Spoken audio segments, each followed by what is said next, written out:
Years ago, I found a method that really works for me on how to vent my frustration and anxiety. When I'm feeling really stressed out, what I do is I watch revenge movies. Now, during the course of the 2 hours of a movie, and I have my favorites that I'm going to share with you today, what happens is I'm able to release all these feelings as I'm watching the movie because I'm living through the characters in the movie. This really works for me, and I definitely think you should try it. Now, anyone who knows me knows that the underlying theme of some of these movies is sexual assault, because back when I was 19 years old, I was robbed at gunpoint, kidnapped and gang raped by a bunch of guys, and I survived to tell the story. So I like stories where the underdog wins, where the victim survives at the end, or where the bad guys always lose and the good guys win. So that's how I vent, and I want to share with you my top 10 revenge movies. Number 10 is Death Wish. Now, this movie came out in 1974, so many of you may not know it, but it stars Charles Bronson, and this was like a series of movies. I think they did 1, 2, 3, 4, 5, 6 movies based on this theme. And what happens is he loses his wife. His wife and his daughter get beaten and raped, and his wife dies, and his daughter is so traumatized by it that she ends up in a psych ward and is incoherent. And so the police don't find the perps, so he goes on a vigilante spree and ends up killing all these bad guys throughout the movie. I just love this movie. It's really good. Number 9 pick is Taken with Liam Neeson, 2008. I must have watched this movie 100 times because it's very action-packed.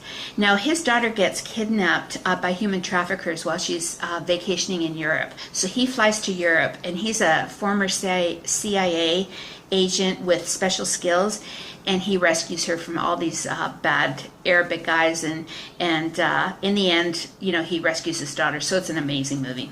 Number 8 is The Count of Monte Cristo. This is based on the famous book, which was written, back in the 18th century.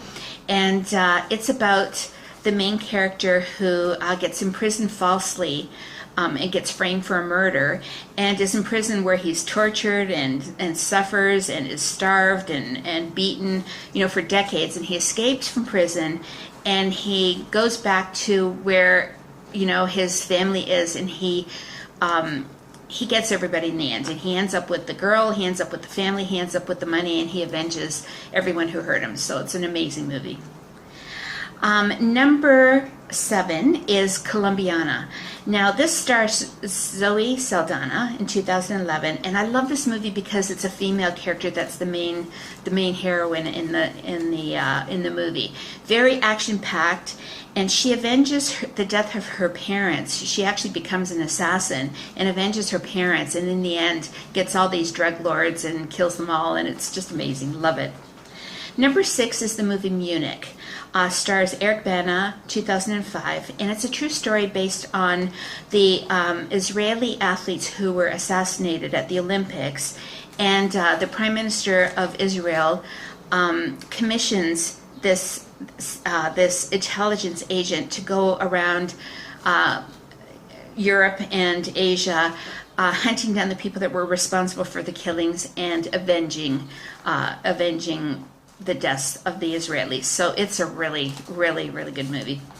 The number 5 pick is The Girl with the Dragon Tattoo, 2011, with Rooney Mara and Daniel Craig. A lot of people think this movie is way too violent and they just don't like it at all. But I gotta tell you, I love this movie. And that scene where the guy who raped her, where she tortures him, love it. You know, it is a very dark movie, but you know what? It's a good way for me to vent all those feelings that I have of frustration sometimes. So this is a really good movie. Number 4 is The Brave One, starring Jodie Foster, 2007. Another very dark movie. But she and her fiance get mugged, and he gets totally beaten to death. And she was beaten so badly she doesn't even remember getting raped. And they were walking the German Shepherd, and she lost her dog. And the police, because she can't remember anything, don't find who did this. So she does her own research, and in the end, she kills everybody and rescues her dog, and I love this movie. Number 3 is the movie Enough. Now this is more of a chick flick, not very violent. It's really good, starring Jennifer Lopez, 2002, and it's a movie about domestic violence where she's in a relationship with a man who over the years the violence escalates, and she has to rescue her daughter and herself from this man who is dangerous, and so she has to get a new identity and escape, you know, his power. And it's really interesting because what she does is she hires someone to train her to defend herself, and she ends up killing her husband in the end. I love it. Number 2 movie is Law Abiding Citizen, starring Gerard Butler and Jamie Foxx. This one is really quite violent, but I'll tell you, it's very action-packed, and it's about a father who loses his wife and his daughter to a rapist at the beginning of the movie. And in the end, he only serves, this rapist only serves 10 years, so he avenges the death of his family by killing everybody, and it's really, really a good movie. And my final pick, which is the number 1 movie, revenge movie of my favorite, 1996, it's called Sleepers, starring Brad Pitt and Robert De Niro.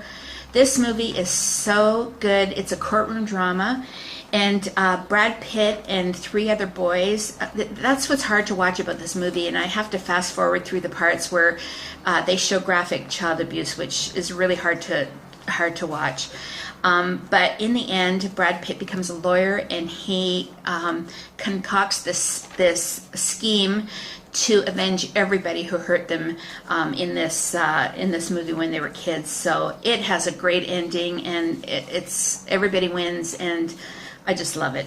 So, you know, that's my top 10 movies, and I do have an honorable mention too that I'd like to put out there. It's a movie called Badass, made in 2012, starring Danny Trejo, and I actually have a secret crush on Danny Trejo. I think he's such an underrated actor. He's an amazing actor, and this is a lighthearted movie. It's a vigilante movie, and it's funny, and it's really badass. I just love it.